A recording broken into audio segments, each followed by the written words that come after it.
May isang top-notcher po ang siyang nag-PM sa akin kung mababagsak ba daw siya sa Complete Background Investigation or CBI dahil ang kanyang pinsan po or first cousin ay na-involved or may kaso na under po ng RA 9165. Tapos sila po ay nasa final interview na or final deliberation at sa mga susunod na buwan ay mag-o-oath taking na sila.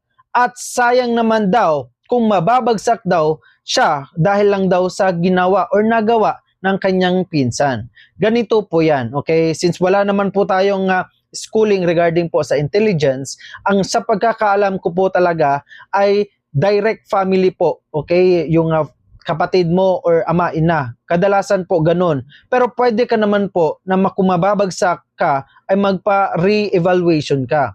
Sa ano ko po kasi, nung ako ay nag-apply, ay meron po akong kasamahan po na top-notcher po talaga. During my application top-notcher siya. Tapos meron kaming 10 days na quarantine noon. At still, ongoing yung aming CBI or Complete Background Investigation. And they found out na yung classmate ko po na top 1, I'm not sure kung top 1 ba yun siya, ay ano po, yung uncle niya or kapatid ba yun na-involve po or meron pong kaso sa RA 9165. Tapos hindi po siya ganun na maliit lamang yung gramo na siyang nakuha, kundi siya po talaga yung parang mastermind or drug, hindi ko po sabihin yung term na yon kasi mafa-foul yung words na yon. At yun, dahil doon ay hindi po siya nakaproceed sa amin. Okay?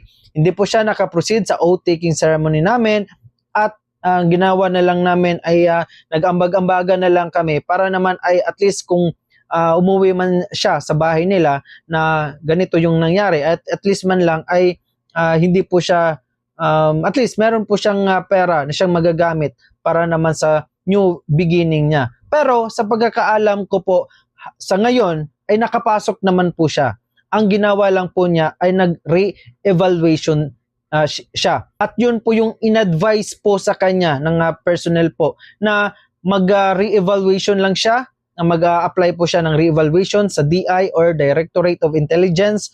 Tapos kung ma-clear na po yung pangalan niya na wala po talaga siyang involvement regarding po sa kaso na yon, ay makapag-apply naman po siya. At ngayon, parang nakapasok naman po siya sa ngayon na based on my nakuha ko pong informasyon po. At na ngayon, nagsiservisyo naman siya. Kaya